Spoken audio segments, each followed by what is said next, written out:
101.4 Spice FM. Conversation continues 25 to 10. Ambassador Ruth Sereti Solite is the former ambassador of Kenya to China, serving in 2004 to 2008, looking at 60th anniversary of Kenya and China diplomatic relations. Ambassador, very many things happened from the time you were there up to present, even before, but in those years, let's just say the last 20 years, a lot has happened. We've seen an increase in the number of Chinese visitors to Kenya, and that's Chinese tourists.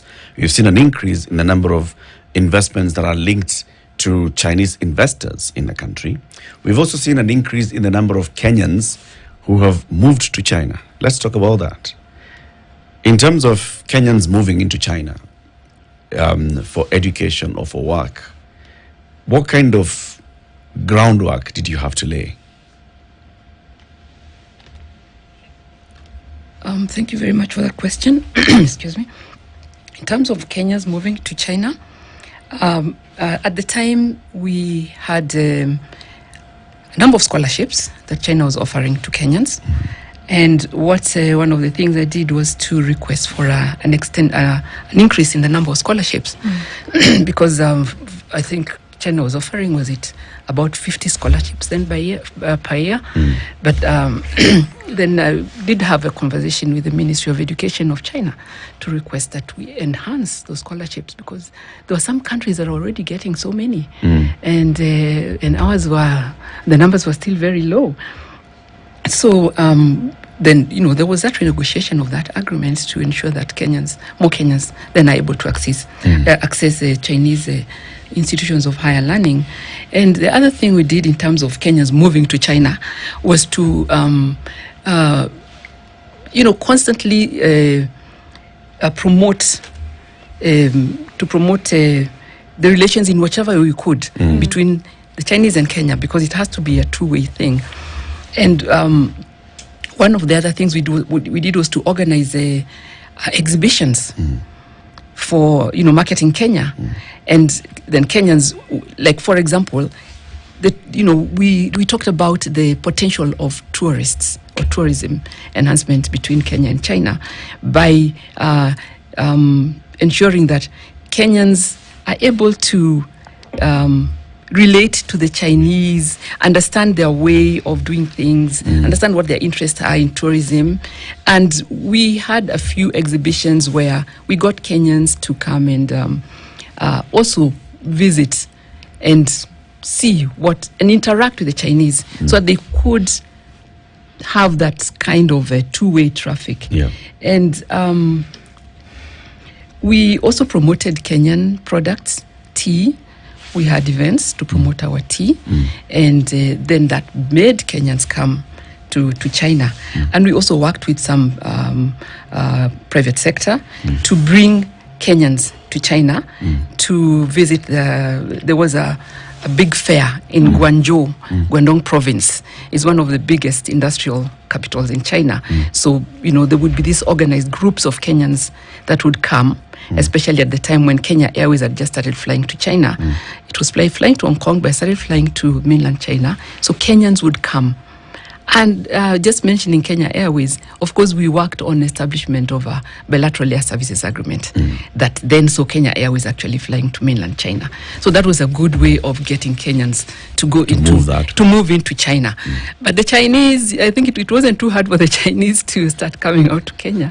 It was much easier for them because then they even had the product to come and sell, and there was a very big interest being taken on Chinese products. They're affordable. You can get anything for whatever amount you want to pay. And it was also, the policy of the government for Chinese to go out and seek opportunities outside China. Which is where I want to bring in the next question. Oftentimes, our diplomats are accused, maybe fairly, maybe unfairly, of going to these other countries, and instead of marketing Kenyan produce, they market Kenya as a market for the produce from those other countries.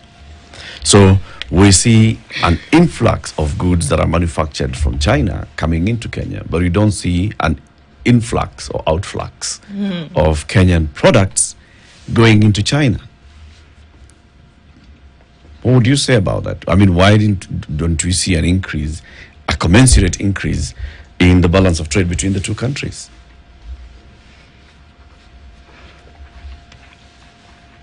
I think we need to realize that each country grows at its own pace, and China had already grown at a very fast rate, and it is a manufacturing country, and they have already marketing within the country, but there is also a big market out there, Kenya included. And Kenya's economy is more dependent on agriculture, primary goods. And so, to compete between Kenya and China and trying to balance the trade is not a very easy thing to do. And, we have a very limited range of products that we can export. It may be very hard for us to export anything we manufacture in Kenya into China. So we rely on, tea or agricultural produce to export to China. And, the value, a lot of times we were exporting things that had not been value added. So to achieve a balance of trade between basic products and manufactured products is not very easy. And that is why then we were looking at tourism, because it is a very direct a foreign exchange earner that even has a multiplier effect. If you have, I'll just give an example, 500,000 Chinese coming into Kenya, you can imagine the impact it would have on the rest of the economy of Kenya, the transport, the food industry, the service industry, hospitality, and all that. So that is where we have the challenge of achieving a balance of trade, because of the products we have and the products that they have. But then we see, just from what you've mentioned, that there are possibilities.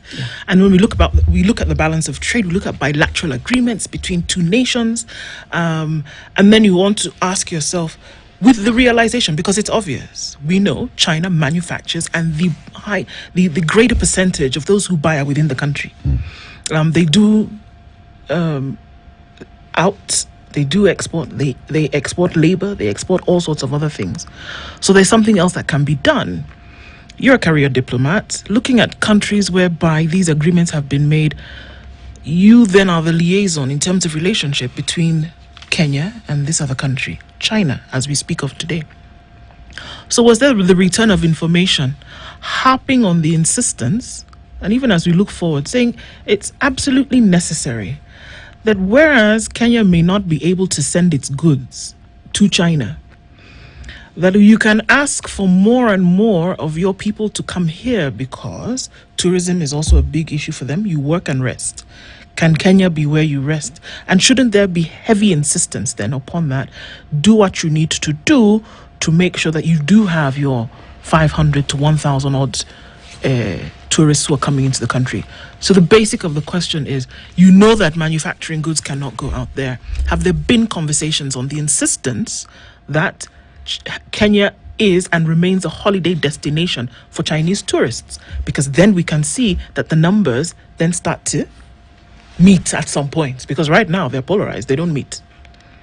Can there be some kind of insistence on saying, look, this is what we actually can do? Because if not, it actually then does look like it's a begging bowl situation, whereby your big brother will take everything from you and you'll take nothing from us. Well, I think I need to mention that in terms of trying to reduce the balance of trade between Kenya and China, one of the things that Kenya did, even before I went there, was to establish KTB Kenya Tourist Board representation in Hong Kong. And that was part of that strategy to see how we can get more Chinese to visit Kenya. And the other thing that we did now during my time was to get a commercial office established at the embassy to promote our products and to handle all matters of things related to trade and investments. So one of some things that can be done in terms of because I don't think we can ever achieve a balance of trade between Kenya and China, is to get Chinese to invest more in Kenya in value addition of the products that we send to them. I just mentioned we used to sell tea. Of course, in China they drink more of the green tea. Yes. But there's so many ways you can value add tea and get it to be the taste of those that you intend to sell these products for to. So it's a matter of working with them to see how we can value add to our products, how we can enhance investments in products that we have strength in. Even the tourism product, we can also improve on it. If you go to China, you'll probably be taken to a mountain somewhere, but you'll go on a cable car. You will enjoy the scenery. Yep. There's something to do up there. Yep. But when I look at our escarpment here, the Rift Valley, and I'm not trying to cut down anybody, but if we look, for example, at our escarpment here, Just Yes. yes. Yeah. what have we done to make it a place to go to for the tourists?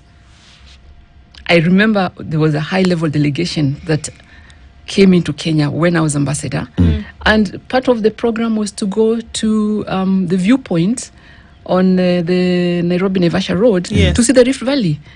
But we got there and they were asking, so what? Okay. What's- So what more apart from buying this woolen hat? Yes. Exactly. What else? What else? What is it about this Rift Valley? Yeah. What can I do? What can somebody come, except from, just come and see it and take pictures of the valley? What else can we do? So we need to enhance the product The we have. We have a lovely experience. product. Yeah. We need to enhance the experience of the visitor. We need to look at the Chinese and see what is it that would interest them. What would really make them come to Kenya? What would wow them to What get to would the wow them point to that- come here? Yeah. They love the Masai Mara. But there's need to improve something there. Yeah. Especially if you're saying this is the thing that Yes. could get the numbers up there. Exactly. This is the thing Yeah. that Kenya does have that other nations don't have, that Exactly. China itself doesn't have. Then you want to make sure that you're increasing or that you're making sure that this experience is one in a million and that they have no other choice but to go back and say, more of you must come.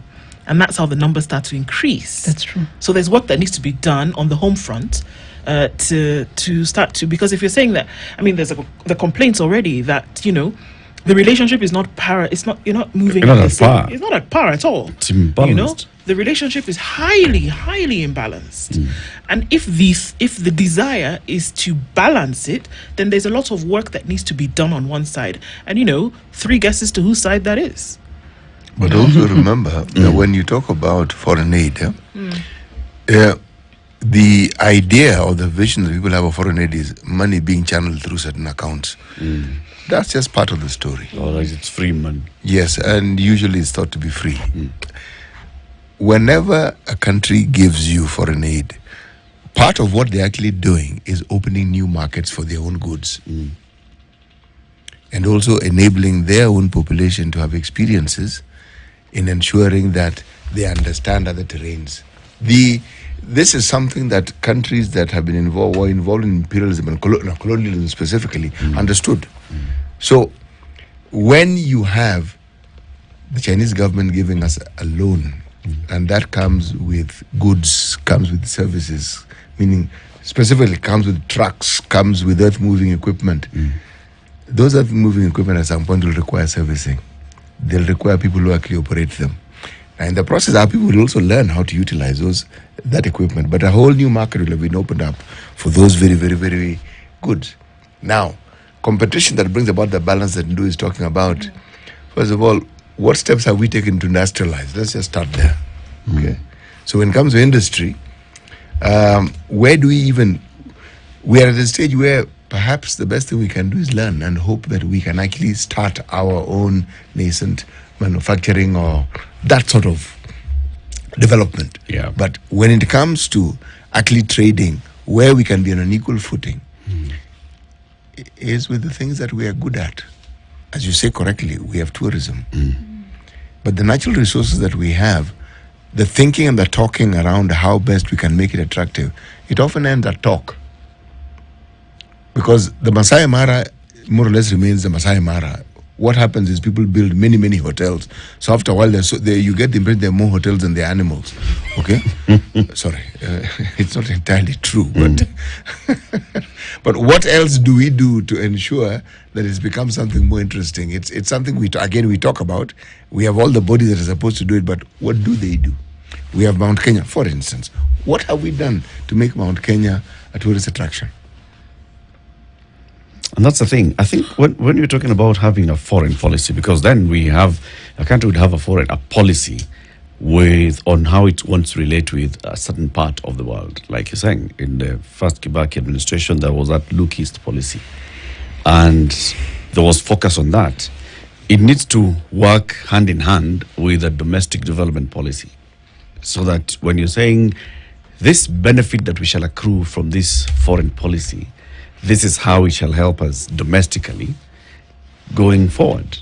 And I think what I'm hearing, Balozi, is you're saying sometimes there's that mismatch in terms of you are out there, you are doing your job, but you have sent people to come to Kenya as tourists.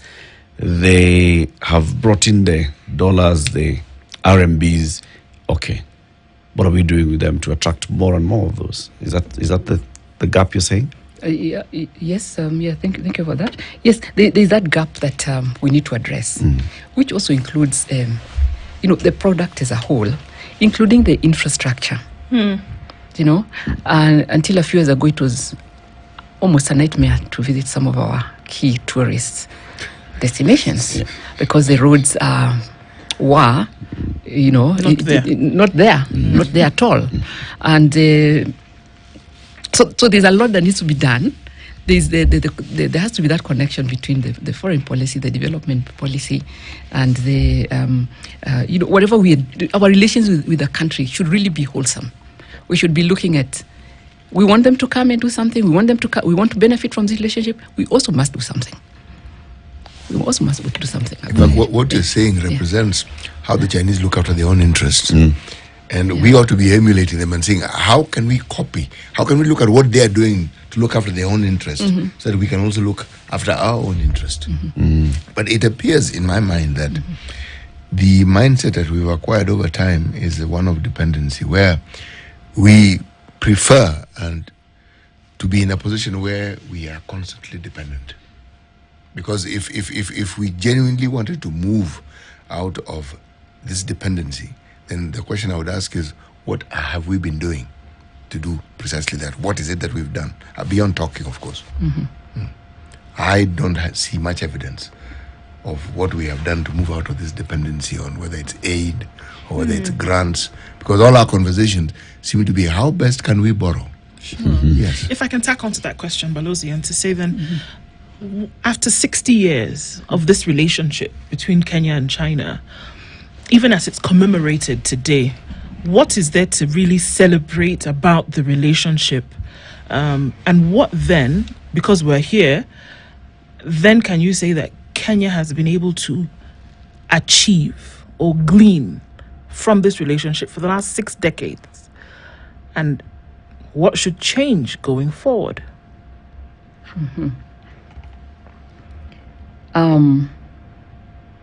Those are very good questions that have been raised. And what you're asking is, what can we celebrate? There's a lot to celebrate. And maybe not all development, just comes very easily or without certain possible long-term repercussions.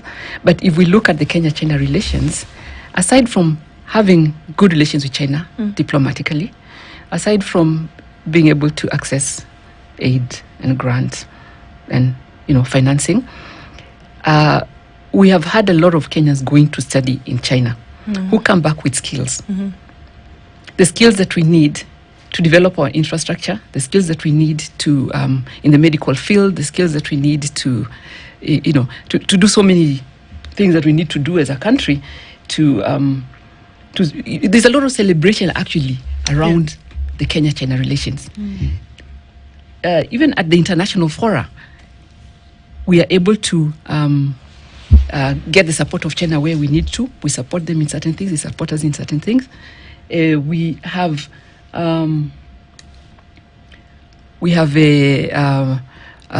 investments from China where we then even if you see a Chinese maybe opening an industry here, Kenyans are employed there. They work there.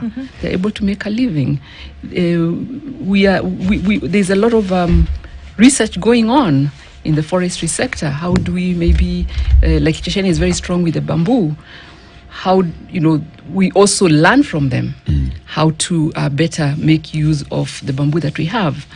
There's a lot. I may not be able to, pinpoint everything, but there's so much that. But I think that there is something to celebrate. Is the point? There is a lot to celebrate. There's a lot to celebrate. There's an understanding by the Chinese more about the Kenyans. We understand them better now. The Chinese established the Confucius Institutes in Kenya, where they are able to promote their culture, their language. And Kenyans are able to even learn Chinese so that they can also better interact with the Chinese people, whether out there or here. So there is a lot of things that we can celebrate, that the achievements that we have achieved in the last 60 years. Do we take such opportunities? For example, we see these big countries, they will want to expand their culture, for people to understand their cultures. That's why they set up the Confucius Institute. And all these countries have those cultural centers.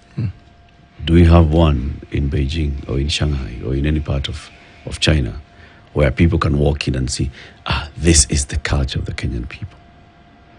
We may not be able to do what some of these big countries are doing by opening such institutes like the Confucius Institute, but the embassy, one of the roles of the embassy is to promote the Kenyan culture.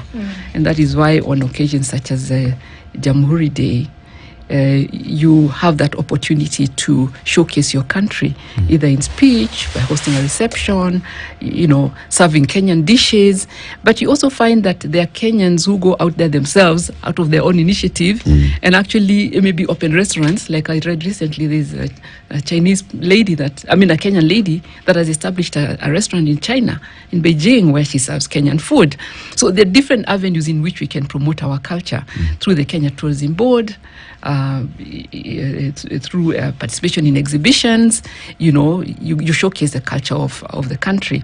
So you may not have a permanent office or a permanent establishment like the Confucius Institutes, but we have those opportunities where we can promote the Kenyan culture out there.